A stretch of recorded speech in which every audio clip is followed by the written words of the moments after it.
sommes très heureux de vous retrouver pour ce nouveau numéro de l'FC.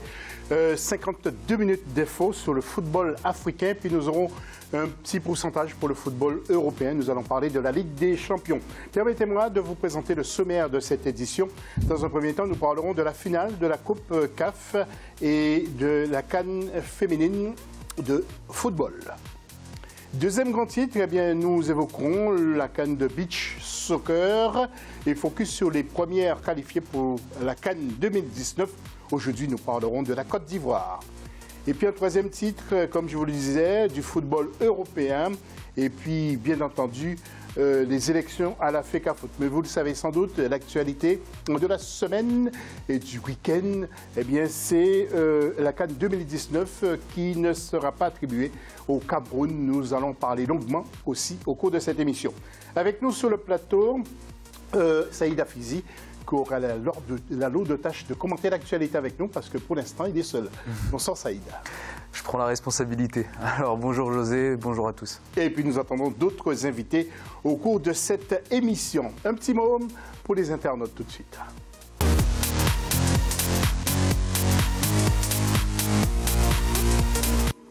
Alors c'est la question, comme d'habitude. Que retenez-vous de la carrière de Didier Drogba? Comme d'hab, eh bien, vous allez sur Africa 24 TV ou sur le Twitter avec l'hashtag Africa 24 à la une de ce magazine.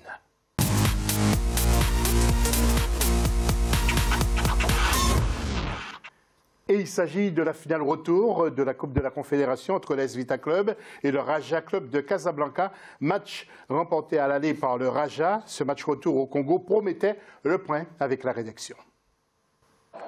Le Raja Casablanca est sacré champion de la Coupe de Confédération malgré sa défaite 3-1 face à l'AS Vita Club. Le club marocain remporte son premier trophée continental depuis 15 ans. Une finale très décisive manquée de près par les Congolais de l'AS Vita Club. Leur victoire 3-1 n'a pas suffi pour inverser le sort de cette double confrontation après le revers subi à l'aller 3-0. De façon globale, cette double confrontation n'a pas été de tout repos tant sur le terrain qu'en dehors. La finale allée jouée à Casablanca a été émaillée de quelques incidences, ce qui a poussé le comité d'organisation à infliger au Raja Casablanca une amende de 10 000 $. Cette sanction toutefois n'a pas découragé les Marocains qui, en plus de ce nouveau trophée, ont déjà 3 Ligues de Champions. Voilà, nous allons voir le tableau maintenant avec les résultats à l'aller. Comme nous disait notre confrère, 3-0 pour le Raja, puis au retour, 3-1, le Raja a sauvé la mise en marquant un petit but, donc ce qui lui permet de remporter cette Coupe de la Confédération. Alors Saïd, tout de suite, pourquoi il y a quelquefois des problèmes dans des matchs importants concernant bien sûr nos équipes d'Afrique du Nord, là, on parle quand même d'une finale continentale entre deux ténors du football africain. Après, effectivement, il y a des soucis. On l'a vu notamment au match aller à Casablanca. Il y a une ferveur particulière chez nous sur le continent autour de ces grandes rencontres continentales. Ça n'excuse pas le fait de certains entre guillemets hooligans, que ce soit du côté marocain ou du côté congolais, parce qu'il y a eu aussi des incidents. Vraiment des hooligans, vous les appelez des hooligans? Ouais, moi en tout cas je les considère comme des hooligans parce que c'est vraiment des extrémistes total dans le supporterisme, et donc pour moi c'est des faits absolument à condamner et qui nuisent justement au football et à l'image qu'on veut en donner sur le continent. Après, on connaît la ferveur et la passion du continent autour du football, c'est le sport roi, ça n'excuse pas ça, mais voilà, c'est une des raisons qui fait que effectivement il y a ces actes isolés. Mais la grande majorité des supporters ne sont pas dans ce registre-là et viennent pour encourager leur équipe et célébrer le football. Alors, dans cette équipe du Raja de Casablanca, parce que vous êtes de Casablanca aussi, je crois. Oui, c'est ça. Il y a bien sûr des footballeurs congolais, oui. Il y a des Sénégalais, mais il y a aussi des Français, avec un entraîneur espagnol également. Un entraîneur espagnol, effectivement, qui fait un bon travail de fond. Et là, on voit que c'est compliqué. Hein. Quand on arrive justement d'Europe, on pense que c'est facile et que voilà, c'est compliqué pour un Européen qui arrive entraîné sur le sol marocain. Il n'a pas tous les tenants et aboutissants, il n'a pas toutes les ficelles justement de ce football-là. Il faut se l'approprier, etc. On l'a vu tout récemment dans le club rival du Raja Casablanca, qui est le Wydad, le club historique aussi de Casablanca. René Girard, il a tenu 2 mois René Girard, qui est un grand entraîneur français. Il a tenu 2 mois parce qu'il ne s'est pas accoutumé à ce football-là. Il faut vraiment une période de transition pour appréhender le football africain, qui est totalement différent du football européen, appréhender la culture locale, etc. et se familiariser notamment avec les supporters, qui sont une part importante de ce football. Donc, ce n'est pas donné à tout le monde. Donc, félicitations à lui. Il a fait un travail de fond. Il a une équipe aussi très intéressante. Donc, c'est du bon travail et j'espère qu'il va rester au Raja. Dernière question à Saïd, en un mot. Oui. Combien à peu près les joueurs sont payés, les joueurs de Casa? Là, déjà, le club, il a touché, si je ne me trompe pas, 1,1 million de dollars pour cette compétition-là. Au niveau des salaires, après, les grands joueurs du championnat sont quand même assez bien payés. Ça tourne aux alentours de 10-15 000 euros. Sinon, on est sur des salaires moyens à 3, 4, 5 000 euros. À titre informatif, ça représente à peu près ce que perçoivent des joueurs de Ligue 2 en France. Oui, c'est quand même pas mal. C'est pas mal. Pour l'Afrique et surtout pour le Maroc. Pour le Maroc, on est un pays avec notamment la Tunisie, l'Égypte, l'Afrique du Sud et 2-3 clubs du Congo qui rémunèrent leurs joueurs de façon correcte. Merci Saïd. Et la finale de la CAN féminine aussi au Ghana qui a été remportée par le Nigeria au tir au but aux dépens de l'équipe sud-africaine. Le résumé avec la rédaction également. Le Nigeria rafle le nouveau titre en finale de la CAN féminine 2018 à Accra. Les Super Falcons sont venus à bout de l'Afrique du Sud au tir au but, 4-3. C'est la 9e fois que le Nigeria remporte la compétition, dont la 3e fois d'affilée.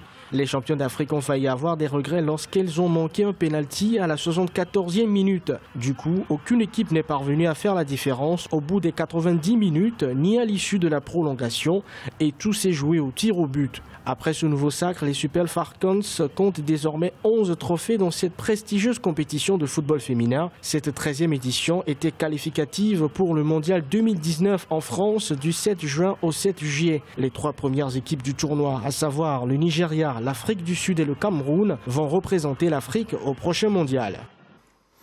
Et puis, comme d'habitude, un clin d'œil sur le tableau pour vous permettre de mieux voir les résultats avec la 3e place remportée par le Cameroun qui se qualifie du même coup pour la Coupe du Monde en France, qui bat le Mali sur le score de 4-2 et la finale remportée par le Nigeria face à l'Afrique du Sud, 4-3. Un beau public quand même, même si le stade était clairsemé, mais c'est un grand stade. Il y avait un peu de monde quand même, même si le Ghana n'a pas été en finale. On voit que petit à petit, le football féminin fait son trou entre guillemets au niveau africain. Le Nigeria, grandissime favori de cette compétition, le remporte sans surprise, bien que l'Afrique du Sud l'a poussé vraiment dans ses retranchements en allant jusqu'au tir au but. On va voir le Cameroun, le Nigeria et l'Afrique du Sud pour représenter justement le continent au niveau de la Coupe du Monde féminine. Je suis un peu déçu par contre de la Guinée équatoriale qui, on se rappelle, avait une très très belle équipe féminine et qui justement marquait vraiment les esprits il y a de ça quelques temps au niveau qui a remplacé quand même, qui a remplacé le Kenya, je crois. Exactement, tout à fait. Et par contre, j'aurais bien aimé parce qu'ils pratiquent un beau football. Le football nigérien est vraiment très très très physique, mais le football de la Guinée équatoriale, c'était un football féminin qui me plaisait beaucoup et j'aurais bien aimé les voir plus loin dans cette compétition. Merci Saïd. Saïd, nous allons aborder un autre sujet. C'est le sujet qui a tenu toute l'actualité pendant le week-end. C'est la CAN 2019 et la décision de la CAF est tombée tard dans la journée du vendredi 30 novembre. D'ailleurs, si vous avez suivi Africa 24, vous avez vu, nous avons traité l'actu pendant tout le week-end et même aujourd'hui et dans les jours à venir. Le Cameroun n'organisera pas la CAN 2019. Qui sera le pays hôte? Réponse juste après ce sujet de notre rédaction depuis Yaoundé. Le Cameroun va poursuivre au même rythme la construction des infrastructures liées à la Coupe d'Afrique des Nations pour respecter les engagements pris par le chef de l'État, Paul Biya. Cet engagement a été réaffirmé par le ministre de la Communication, Issa Chiroma Bakary, qui réagissait ce 1er décembre au retrait de l'organisation de la Coupe d'Afrique des Nations 2019, décidée par la Confédération africaine de football. Le Cameroun n'a pas démérité. Il le prouvera à la face du monde en poursuivant avec la même détermination la construction de ces belles infrastructures qui appartiennent au peuple camerounais. Force est de constater que notre pays a fait l'objet dès le départ, dans le cadre de ce dossier, d'un traitement qui ne peut que susciter des interrogations. Après 4 missions, l'inspection des chantiers devant abriter la compétition prévue en juin 2019, la Confédération africaine de football, réunie le 30 novembre en comité exécutif à Accra, au Ghana, a constaté un retard dans la réalisation des infrastructures selon le cahier des charges. Le ministre camerounais de la Communication dénonce une injustice et interpelle la Confédération africaine de football sur la nécessité de respecter l'éthique pour une meilleure valorisation du sport en Afrique. Le Cameroun s'apprêtait à organiser une deuxième fois la Coupe d'Afrique des Nations après l'édition de 1972. Et si nous ouvrions un petit débat?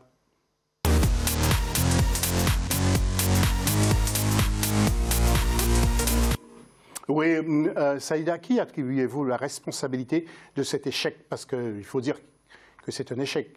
C'est un échec, premièrement, au niveau gouvernemental, parce que c'est un échec au niveau des infrastructures du pays qui ont pris énormément de retard. Le Cameroun, c'est un ténor du continent africain au niveau footballistique et il ne mérite pas d'avoir des infrastructures telles qu'il les a aujourd'hui. Donc pour moi, les responsables, premièrement, c'est le gouvernement en place et le gouvernement précédent. Les gouvernements précédents qui n'ont pas mis en place les infrastructures nécessaires au développement du football. Donc on décharge bien sûr le président de la République qui n'est pas là non plus pour suivre la construction des stades et tous les investissements, tout ce qui se passe. Mais c'est surtout les ministres en charge peut-être de cet investissement, l'économie, le sport, non? Les ministres en charge, effectivement, sont les principaux concernés. Après, quand on est responsable des ministres, on va forcément aller voir le président. Mais le président n'est pas uniquement le responsable, parce qu'il y a aussi des gouvernements précédents, le Premier ministre et les gouvernements précédents qui n'ont pas fait le travail. C'est un travail de long terme. On ne peut pas du jour au lendemain décider de mise en place d'infrastructures dans un pays en claquant des doigts. C'est un travail de long terme qu'ont mis en place certains pays du continent que le Cameroun n'a pas fait. Il y a des problèmes de sécurité, il y a des conflits ouverts au niveau du Cameroun. Donc après, il y a plein de critères qui rentrent en ligne de compte. Mais en 2014, c'était pas un peu juste quand même, de 2014 à 2018, pour construire non seulement des stades tout neufs, pour rénover des stades, pour construire aussi des hôtels supplémentaires, mais pour aussi construire des terrains supplémentaires. C'était pas un peu juste parce qu'on ne peut pas dire non plus que le Cameroun a une économie fragile, mais il y a peut-être d'autres priorités pour le gouvernement Voilà, du Cameroun. Vu du point de vue occidental, on va dire que effectivement le Cameroun ne fait pas un travail sur le football. Mais le président, il doit gérer des problèmes qui sont d'ordre économique, d'ordre de santé, d'ordre d'éducation, etc. Mais il délègue. Il délègue. Après, c'est pour ça que vous me dites qu'en 2014, je suis totalement d'accord avec vous, en 2014, c'était peut-être trop juste, mais pointons du doigt aussi les gouvernements précédents. Comme je vous l'ai dit, il n'y a pas un travail qui a été fait dans ce pays-là au niveau des infrastructures. C'est un scandale quand on voit les légendes du continent africain au niveau footballistique jouer sur des terrains comme ceux de... On les a peut-être écartés aussi. Voilà, hormis éventuellement quelques noms comme celui de Samuel Eto'o qui s'impliquent, on a écarté des grands noms qui pouvaient apporter leur pierre à l'édifice et donner une vision du travail à accomplir de fond sur ce pays-là. Voilà. Eh bien, Saïd, nous allons voir ensemble justement les stades en construction au Cameroun, parce que d'après des experts justement de la CAF, c'était vraiment juste dans leur exposé. Ils disaient, alors nous allons voir les images, voilà, pour le Cameroun. Ensuite, Saïd, ce sont des bijoux. Nous allons regarder au Maroc ce qui a été construit du côté du Maroc. Regardez, ce sont de vrais petits bijoux. Allez-y, on peut regarder encore les images. C'est pas un travail qui date d'hier, encore une fois. C'est des stades qui ont été construits il y a déjà un long moment.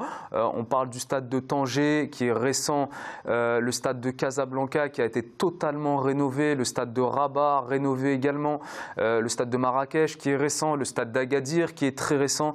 Donc c'est un travail qui est fait depuis un moment. Pour porter ses fruits aujourd'hui et avoir un pays qui dispose d'infrastructures correctes pour pouvoir abriter ses compétitions et donner une bonne image. Oui, mais Saïd, ça ne veut pas dire que le Maroc l'aura. Non. Encore il n'y a pas si longtemps, qu'il y a quelques heures de cela, j'ai appris que la CAF lance un appel auprès de l'Afrique du Sud. Et justement, nous allons regarder les infrastructures de l'Afrique du Sud. L'Afrique du Sud qui avait organisé la Coupe du Monde en 2010 et qui a toutes ses chances. Voilà. Et quelques commentaires de votre part sur l'Afrique du Sud? On a une Coupe d'Afrique des Nations qui va avoir un nombre record de participants cette édition-là. D'accord ? On a augmenté le nombre de participants. Donc il faut un pays qui soit en mesure d'accueillir une belle compétition pour donner un beau visage. Vous êtes pour l'Afrique du Sud ou le Maroc? Peu importe. Moi, que ce soit l'Afrique du Sud ou le Maroc, c'est deux pays qui sont en mesure d'apporter justement cette image-là. Parce que on est vraiment, nous en tant qu'Africains, vraiment frustrés d'avoir des sujets de reportage, comment dire, des chaînes occidentales, à chaque fois qu'elles viennent commenter la Coupe d'Afrique des Nations, nous parler seulement de l'organisation défaillante, nous parler seulement des terrains qui sont compliqués, etc., etc. Nous, on veut donner une bonne image de notre football, on veut avoir des infrastructures correctes, des beaux stades, faire une belle compétition. Et c'est pour ça que le Maroc ou l'Afrique du Sud sont en mesure, eux, de l'accueillir. Okay. Simple dernier petit mot. Rapidement. On va voir réellement si le Cameroun pouvait l'accueillir, parce que le président s'est engagé aujourd'hui à poursuivre ses efforts dans la construction au même rythme que si la CAN avait lieu au mois de juin 2019. Donc on verra si en juin 2019 tous les stades sont terminés, et à ce moment-là on saura si le Cameroun était en mesure de l'accueillir ou non. Ça m'étonnerait grandement. Merci Saïd. Nous allons voir maintenant quelques images de la Coupe du Monde des U17. C'était en Uruguay et cette finale a été remportée par l'Espagne face au Mexique sur le score de 2-1. Nous voyons donc le président de la FIFA qui était présent dans les tribunes, précisément tribune d'honneur. Et puis pour la troisième place, la Nouvelle-Zélande a battu le Canada 2-1. Un coup de chapeau aux jeunes Ghanéennes éliminées en quart de finale par le Mexique sur tir au but. Et puis nous apprenons que le comité exécutif de la CAF a disqualifié la Sierra Leone des éliminatoires de la CAN. Tous les résultats de ces matchs ont été annulés. Le nouveau classement donne ce qui suit. Premier, le Kenya avec 7 points. Deuxième, le Ghana. Ces deux équipes devraient donc aller à l'endroit dans le pays hôte de la Coupe de la CAN 2019. Ce sera peut-être Maroc ou Afrique du Sud. Et puis troisième, l'Éthiopie qui est donc définitivement éliminée. Fin de la première partie de cette émission. À tout à l'heure pour la deuxième partie.